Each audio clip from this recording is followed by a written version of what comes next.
Hello guys, welcome back to another Nioh 2 build video. This one is a new variation of my last build video, which was the Yokai Hunter build. So it's quite similar, but it's also significantly different in two ways. And those two things are based on some of the feedback I got on the Yokai Hunter build. The first of which is some people found the combo aspect, which utilizes Spirit Talisman, animation cancelling, feathers and yokai abilities to break max ki on the enemies to be a little bit complicated. So with this build it's adjusted so that it will work if you only want to focus on your weapon, in this case the spear. So it doesn't have to be too complicated if you don't want it to be. The second thing is, some people were saying that they were mimicking my build exactly but unable to do anywhere near the damage that I was doing in the video, and I figured out why that is. It's all to do with the debuffs. So if you grapple a boss that doesn't have any debuffs on them and you do something like 20k damage, the difference between grappling that boss with confusion, saturation, electrified, and you're stacking damage versus electrified, zero ki enemy, etc., you're going to be seeing between 60 to 70k damage with those debuffs active. So if you don't have those debuffs active, you're losing a huge amount of damage when you grapple. And the issue is, and I'm not sure if this is a bug or intended, but the bosses for some reason seem to be wiping their debuffs when they shouldn't be some of the time. So just to be clear, I'm not talking about their phase shift where they regain their ki back. I'm talking about before you've actually broken their max ki. So sometimes their debuffs will just completely disappear regardless of duration before you've even had a chance to grapple them, completely destroying your damage potential. So one of the solutions I found to this is the Soul Purge Talisman. Now obviously this is a lot more high risk, high reward, in that if you fail to defeat the boss and end the mission before the buff wears out, you're going to lose the familiarity on your weapon, which means you'll either have to regain it manually or use whetstones to restore it. Now you don't have to use Soul Purge. Half of the footage in the montage didn't have it active, such as the Winds of Ruin footage, but it will add an extra layer of intensity to the fight and also compensate for the potential loss of damage if you end up grappling with no debuffs active. Now a quick guide to the combo that sets you up for boss grapples. Keep in mind, whenever I say animation cancel, this is simply performing a yokai ability immediately after any Onmyo or ninjutsu ability to cancel the animation of that ability while still performing the skill. So I'm buffed with Purity Talisman first, I then attack with Purity to proc Purity, then Guardian Spirit Talisman, animation cancel that immediately with Oni B yokai ability. Now I'm imbued with Lightning. If the boss isn't procced with Electrified, I'll hit them a few times to proc it, but if it is procced with Electrified, I'll move straight into the next phase, which is Ninja Feathers,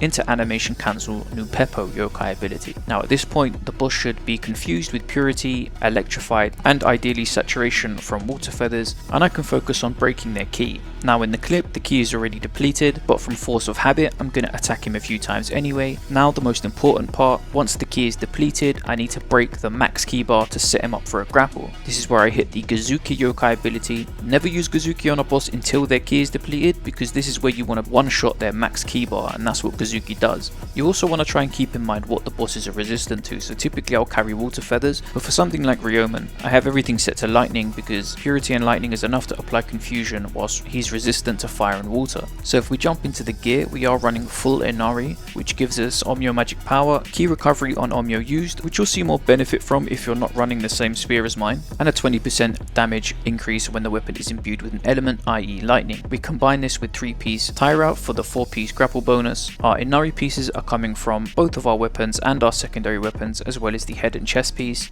and a 3-piece tie route on the gloves, waist and legs. We of course need a Yasakani Magatama for this to work, and a secondary accessory of your own choosing. Now for the weapon specifically, I've chosen the Great Holly Spear. You can actually take any spear you want because you'll be applying Purity manually, but I actually like blessed weapons because of the unique effect of being able to ki pulse from guarded attacks.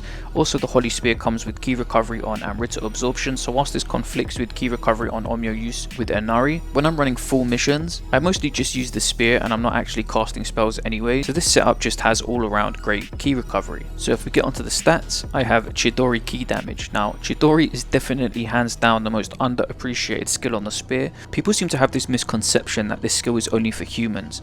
Actually it's better against yokai than it is humans. This skill in full rotation won't actually work against the human unless you break their ki with the first 2 hits, whereas against yokai who are typically taller than you and have weak point hitboxes on their head, Chidori will hit every single point of the full animation, and the montage at the beginning of the video speaks for itself, but you can always go and test it and you'll see what I mean. Chidori is absolutely amazing against yokai. We then have grapple damage, very important in a grapple build, and inheritable active skill ki damage, and then gold inherited attack bonus heart. Now take note, I changed my stats at the last minute, so previously I had 99 heart, which is why I had this, but I no longer have 99 hearts, so you're obviously going to want to switch this to something like strength or constitution.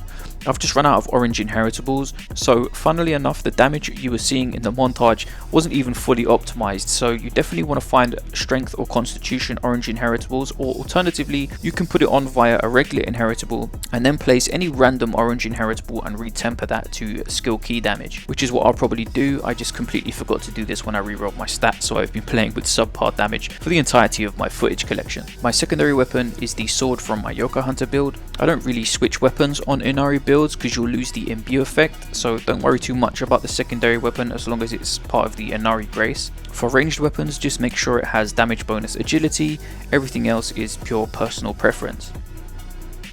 Now for the headpiece, we are using Black Fox Mask, which gives a damage bonus based on Omyo magic power for a rating of B, and we are running with 99 magic and stacking magic power, not only for the damage boost for this affix, but magic power in general is going to contribute to our status accumulation and the duration of our buffs and debuffs, which is very useful when it comes to the combo aspect of this build, which uses a lot of buffs and debuffs. I don't have a star roll on this headpiece because I managed to roll anima increase instead, which is far more useful. I have key increase, inherited Omyo magic power, gold inherited attack and running speed. For the chest piece, you can run any piece that you want as long as it has Inari, but I chose Veterans for the reduced damage taken mid attack. It's also the same piece from my Yokai Hunter build, which was fully optimized and had a star roll of 108 defense, which has actually been working out pretty nice for me, though active skill damage or key damage would be great rolls to have here. I've tempered elemental damage taken reduction, life recovery on Amrita absorption, you definitely want to take that, and then we have gold inheritables of attack increase and elemental weapon damage, which isn't actually elemental damage, it's damage done when your weapon is elementally imbued.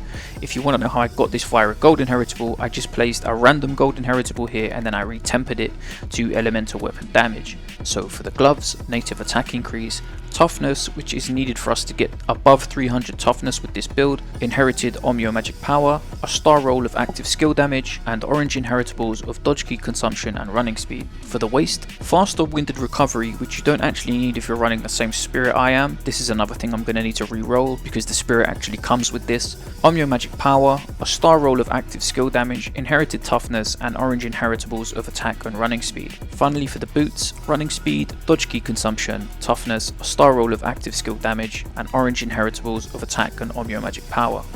For the accessories on my Yasakani, I have shock accumulation, elemental damage taken, life recovery on Amrita absorption, and a star roll of damage versus electrified enemy. On my Toshi's Abacus, I have extended elemental weapon, elemental damage taken, shock accumulation, and a star roll of melee damage versus zero key enemy. I of course got both of my star rolls on the accessories by trading with a large Sudama. Now for the scroll, you're probably wondering why I don't have damage bonus Omyo magic power here to synergize with the Black Fox mask, and that is because we have strong attack damage here which conflicts with that. Strong attack damage is giving us a 7.8% direct increase to both our grapple damage and our strong attacks, so sometimes I like to sit in mid stance and just spam strong attack, which is benefiting from both thrust damage and strong attack damage, which we are stacking in both our skill tree, this scroll, and our clan, which we will talk about later. Now for the Guardian Spirit, I am running with the Atlas Bear. This spirit is amazing for a build like this, mostly for its use in the combo. The stats are not actually that important, which is why I overlooked the faster winded recovery when I was tempering, but with that said, they're actually really good. So damage bonus at low key, the fasted winded recovery, which frees up a roll on the waist, 5% melee damage, and life drain on grapple in a grapple build. So again, we're not taking it for the stats, we're taking it for the amazing Guardian Spirit Talisman ability that sees this bear smash down for huge key damage and instant electrified proc. The cores we're running are Gazuki for the final key break.